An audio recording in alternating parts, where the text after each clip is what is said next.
ఈ ఇంటి పేరు ధర్మనిలయం. ఆ ఇంట్లో ఓ పెద్దావిడ, ఆమె పేరు అనసూయమ్మ.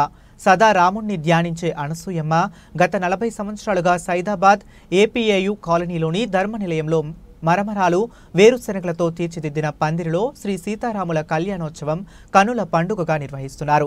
ఇక్కడ శ్రీరామనవమి ఉత్సవాలు ఉగాది రోజున ప్రారంభమై నవమి రోజు కళ్యాణంతో ముగుస్తాయి. అంతేకాకుండా రామాయణ ఇతిహాసం తెలియజేసే విధంగా ఏర్పాటు చేసిన బొమ్మల కొలువు ప్రత్యేక ఆకర్షణగా నిలిచింది. ఈ ఉత్సవాలలో నిత్య అన్నదానంలో భక్తులు వేలాది మంది పాల్గొంటారు.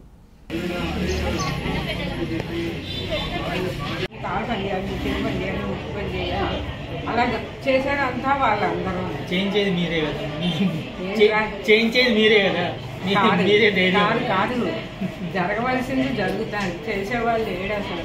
మనం చెయ్యాలంటే చేయగలను. చెప్పునానా మీరు ఏం చెప్పినా సత్యమే. శ్రీరామనవమి వరకు చెబుతారు కదా. కాదు నాకు అసలు ఏమిటంటే వాల్మీకి మహర్షి మర అని రామ అనటం తెలియకపోయేవాడు కాబట్టి జపం చేసి ధ్యానంలోకి వెళ్ళాడు. ఆయన రామాయణానికి కర్త అయ్యాడు రచించటానికి. ఆయన జ్ఞాపకార్థం ఈ మరమరాలు ఉంచుతాం. రెండవది మనిషిది ఒకటే దశ, అందరూ ఉన్నది ఒకటి, కానీ అనేకంగా మనం చూస్తున్నాం. మరలా ఏకాదశి రాగానే 11 అంటే ఒకటి కలిసి అయిపోతుంది. దేహము ఒకటిలోంచి ఒకటి తీసేస్తే పూర్ణ ఆనందం. అందుకని 11 మరమరాలు ఇస్తాం. సీతమ్మ భూమిలోంచి పుట్టింది, గులాబీ రంగు కాబట్టి అందుకని పల్లి ఒకటి ఇస్తాం. అది 5 వ్యక్తి అక్కడ పెట్టడం. సీతమ్మ జననానికి గుర్తుగా పల్లి, సీతమ్మ జననానికి గుర్తుగా పల్లి, శ్రీరాముని నామ సంకీర్తన కోసం మరమరాలు. గుర్తుంచుకోవడానికి మరమరాలు. మనిషిది ఒకటే దశ. నువ్వు భేదంగా చూస్తున్నావురా, లాభనష్టాలు చూస్తున్నావు, ఇదంతా పట్టిదిరా అని తెలియజెప్పడానికి 11 మరమరాలు గుర్తుని అని నిరూపిస్తున్నారు.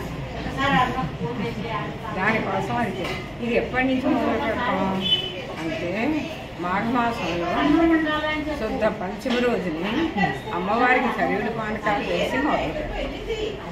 ఆ రోజు నుంచి ఈ మరమరాలు మేమే గుర్తున్నాం. వంట మేమే, గుండెలు కడుక్కోవడం సర్వం ఆ భగవంతుడు మా చేత చేయించే భాగ్యాన్ని మాకు ఇచ్చాడు.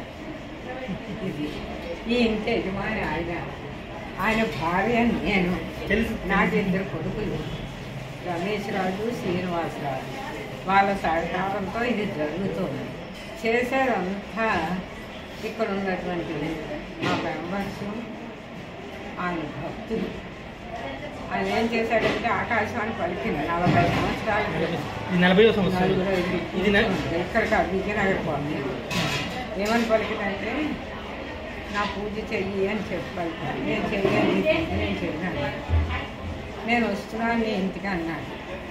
అన్ని గుళ్ళల్లోనే ఉన్నాము, ఇక్కడే ఉంటే అంతటా ఉన్నావు కదా అన్నాడు. అక్కడ ముక్తి కోసం ఉంటాను, ఇది ముక్తి ఇవ్వటానికి అన్నాడు. నేను చేయలేనమ్మా, నేను చాలా వేదదాన్ని అని వదిలేశాను. మరుసటి సంవత్సరం నవమి రోజున మాకు 5 మంది అన్నం పెడుతుంటే తప్పకుండా మళ్ళీ వినిపించింది. 5 బైబిల్ వేసుకున్నాను. ఏంటి అని చూస్తే నేను వస్తానంటే నువ్వు చిన్నాను, కానీ 5 మంది అన్నం పెట్టాను. ఈరోజు నేను వచ్చేసాను, తప్పించుకున్నాను, ఇంకా తప్పదని చెప్పి అప్పటి నుంచి నవమి ప్రారంభించాను. 40 సంవత్సరాలు. 40 సంవత్సరాలు. ఆయన ఇక్కడికి వచ్చిన సంవత్సరాలు